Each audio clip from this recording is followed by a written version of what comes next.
Welcome to another video of stock market. Mazdock ship builders limited की ओर से एक इंपॉर्टेंट अपडेट निकल कर आ रही है। उसी अपडेट की वजह से स्टॉक के अंदर आपको सिर्फ और सिर्फ कल एक गिरावट का सिलसिला चलते हुए देखने को मिलेगा। जो स्टॉक आज आपको यहाँ पर जो हरे निशान के अंदर ट्रेड करते हुए देखने को मिल रहा है, कल के दिन आपको सिर्फ और सिर्फ गिरावट देखने को मिलेगी। 8 से 10% तक स्टॉक आपको कल के दिन आराम से क्रैश आउट होते हुए देखने को मिलेगा। तो इसके पीछे का रीज़न क्या है भाई, क्या कौन सी ऐसी अपडेट निकल कर आई है जिसकी वजह से स्टॉक आपको कल के दिन आपको भयानक क्रैश होते हुए देखने को मिलेगा। जो स्टॉक आपको 2700 के लेवल के ऊपर ट्रेड करते हुए देखने को मिल रहा है, वो कल के दिन आपको 2500 के लेवल के ऊपर ट्रेड करेगा। अगर मार्केट कंडीशन भी खराब रहा और स्टॉक का तो अपडेट ही खराब है, तो यहाँ पर जो शॉर्ट टर्म इन्वेस्टर्स के लिए खराब है, बेशक लॉन्ग टर्म इन्वेस्टर्स के लिए तो अच्छी न्यूज़ है। तो ये 2500 के लेवल्स को भी तोड़कर 2400 लेवल तक भी आपको दिखा सकता है। तो क्या है वो अपडेट को एक बार चेकआउट कर लेंगे। एंड मेरे टेलीग्राम चैनल का लिंक भी नीचे डिस्क्रिप्शन बॉक्स में, आप चाहो तो ज्वाइन जरूर करके चल सकते हो। स्टॉक मार्केट के लेटेस्ट न्यूज़, कुछ short term long term calls आपको डेली बेसिस के ऊपर मेरे चैनल के ऊपर प्रोवाइड हो जाते हैं। तो लिंक वीडियो के डिस्क्रिप्शन बॉक्स में आप जाकर ज्वाइन जरूर कर सकते हो, ठीक है। तो ये हरा रंग कल आपको लाल रंग के अंदर बदलते हुए देखने को मिलेगा। तो क्या है अपडेट को पूरा डिटेल में डिस्कस कर लेंगे। तो अपडेट की बात करें, government to sell up to 4.8% stake in Mazdock through OFS। OFS क्या होता है? OFS को बोलते हैं ऑफर फॉर सेल। तो ऑफर फॉर सेल में यहाँ पर क्या करने वाली गवर्नमेंट ऑलमोस्ट आपको 5% तक के अपनी स्टेक्स को रिड्यूस करते हुए देखने को मिलने वाली है। तो यहाँ पर ये भी आप डेट टाइम देख सकते हो। आर्टिकल आपको आज ही अपडेट होते हुए देखने को मिला द इकोनॉमिक्स टाइम्स के ऊपर 8:35 के ऊपर ये आर्टिकल अपडेट हुआ। लेकिन ऑफिशियली कंपनी के पास से जो अपडेट आया 7:32 को आया। तो क्या है अपडेट पूरा यहाँ पर एक बार चेकआउट कर लेंगे। The union government is proposing to sell up to 4.83% stake in PSU stock Masdaq Shipbuilders then offer for sale. This will be available on the exchanges from the 4 to 7 April। तो detail में पूरा discuss करेंगे। Under the sale the government will initially sell around 2.83% of the issue is fully subscribed.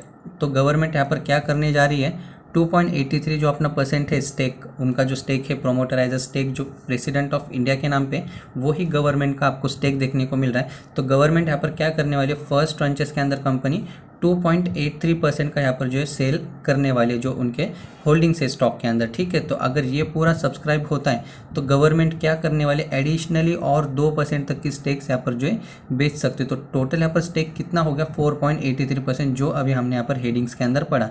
तो government पहले 2.83% को cell करेगी। अगर यहाँ पर डिमांड अच्छी रहे, फुल्ली सब्सक्राइब हो गया, बायर्स ज़्यादा से ज़्यादा देखने को मिले, तो उस इंटरेस्ट को देखकर यहाँ पर गवर्नमेंट और एडिशनली 2% स्टेक बेचेगी। तो टोटल ऑलमोस्ट 4.83% तक की स्टेक्स यहाँ पर गवर्नमेंट सेल करने वाली है। अगर और कुछ डिटेल्स की बात करें, the OFS will be open April 4 for institutional investors. तो कल के दिन यहाँ पर जो इंस्टीट्यूशनल इन्वेस्टर्स होते हैं ना, जो बड़े बड़े इन्वेस्टर्स होते हैं, म्यूचुअल फंड्स होते हैं, तो उनके लिए यहाँ पर जो आपको 4 अप्रैल को ये ऑफर आपको यानी OFS ओपन होते हुए देखने को मिलेगा। For retail investors and company के जो एम्प्लॉई है उनके लिए आपको 7 अप्रैल को ये OFS आपको ओपन होता हुआ देखने को मिलेगा।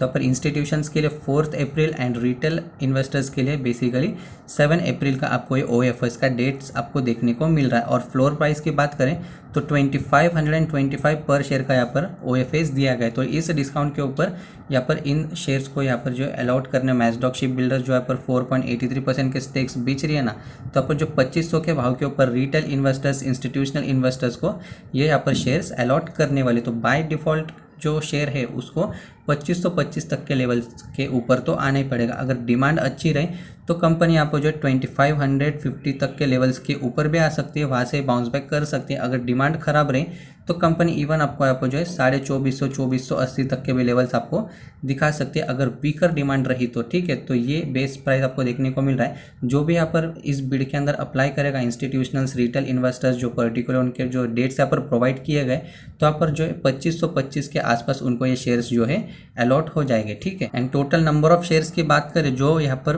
गवर्नमेंट है 2.83% का जो स्टेक सेल कर रही है, उसके अंदर 1,14,00,000 शेयर्स यहाँ पर क्या करने वाली है, वो यहाँ पर सेल करने वाली है। और अनदर हम लोग 2% की बात करें जो कि 80 लाख शेयर्स यहाँ पर बैठते हैं, तो टोटल अगर गवर्नमेंट इन दोनों स्टेक्स को यहाँ पर सेल करती है तो टोटल यहाँ पर जो 1,94,00,000 शेयर्स ये लोग क्या करने वाले हैं, आपको सेल करते हुए देखने को मिलने वाले थ्रू OFS। तो चलिए सीधा बेटर अंडरस्टैंडिंग के लिए हम लोग कंपनी के शेयर होल्डिंग पैटर्न्स के ऊपर आ जाएंगे और आगे जाके भी आपको मैजडॉक के अंदर एक और OFS भी देखने को मिलेगा। तो वो किस बेसिस के ऊपर देखने को मिलेगा, मैं उसका आपको यहाँ पर एक्सप्लेनेशन पूरा दूंगा।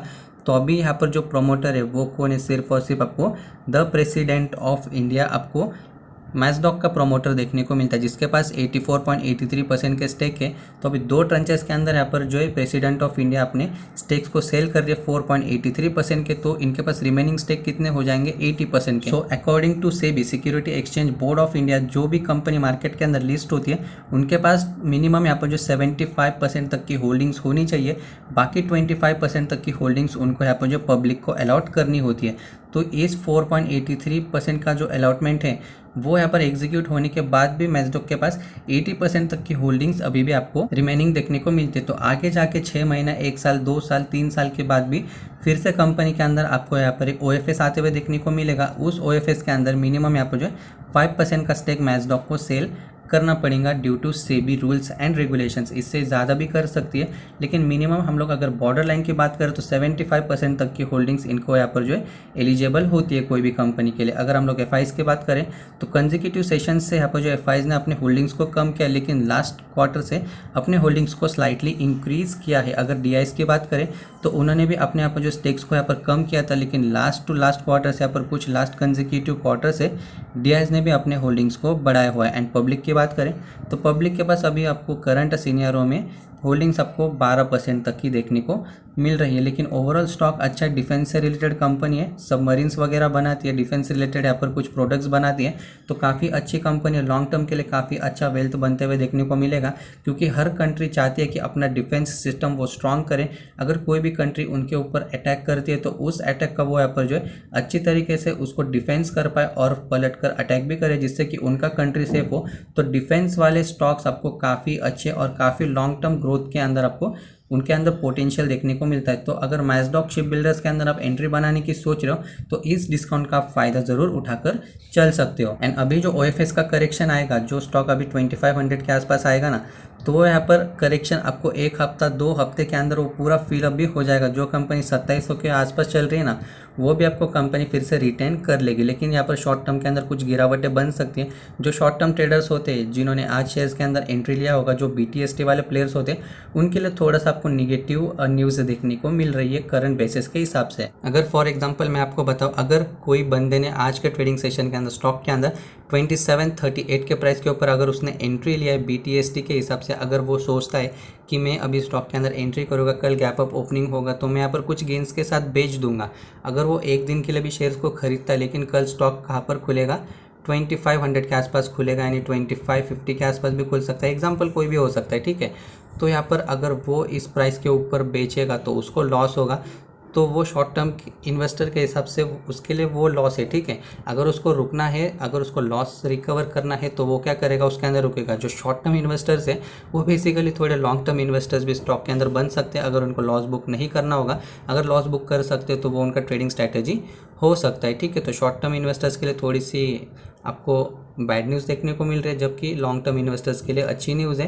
कंपनी के पास फंड्स भी आएगा, उस फंड्स को यहाँ पर कंपनी अपने ग्रोथ के अंदर भी लगा सकती है। लेकिन ये भाई गवर्नमेंट है, वो खुद भी अपने पेट के अंदर पैसा डाल सकते हैं। पॉलिटिशियंस काफ़ी ख़राब होते हैं, तो इसका एग्जाम्पल तो आने वाले समय में पता चली जाएगा कंपनी के ग्रोथ को देखकर। कंपनी का जो मार्केट कैप है ऑलमोस्ट 1 लाख करोड़ का, यानी ये कंपनी आपको एक अच्छी खासी लार्ज कैप कंपनी के कैटेगरी के अंदर आते हुए देखने को मिलती है। करंट प्राइस 2738, जो कि कल आपको 8 से 10% तक की गिरावट दिखाकर 2500 के आसपास आपको आता हुआ देखने को मिलेगा। 52 week 2930, 52 week low 1045, face value ₹5। इसका पहले 10 था, तो पर कंपनी ने 1:1 का स्प्लिट दिया, तो घटकर अभी ₹5 आपको होता हुआ देखने को मिला। Price to earning multiples industry का 50 एंड स्टॉक का 40 कंपेयर करो इंडस्ट्री से, अभी भी अंडर वैल्यूड देखने को मिल रहा है, क्योंकि कंपनी रिजल्ट अच्छे पोस्ट कर रही है। कंपनी के अर्निंग्स आपको अच्छे खासे आते हुए देखने को मिल रहे हैं। ऑर्डर बुक्स भी टाइम टू टाइम इंक्रीज हो रहे हैं, तो अच्छी खासी ग्रोथ एक्सपेक्टेड है आने वाले समय के अंदर। डेट्स की बात करें 36 करोड़ के डेट्स एंड उसके अगेंस्ट में 7086 करोड़ के रिजर्व भी देखने को मिलते हैं। डेट्स का तो यहाँ पर कोई टेंशन लेना भी नहीं चाहिए अगर होगा, क्योंकि भाई गवर्नमेंट की कंपनी है, गवर्नमेंट कभी भी कुछ भी कर सकते हैं, पैसा काफ़ी पड़ा होता है उनके पास। हमारे टैक्सेस के पैसे तो उन लोग डेली बाई डेली खाते ही रहते हैं।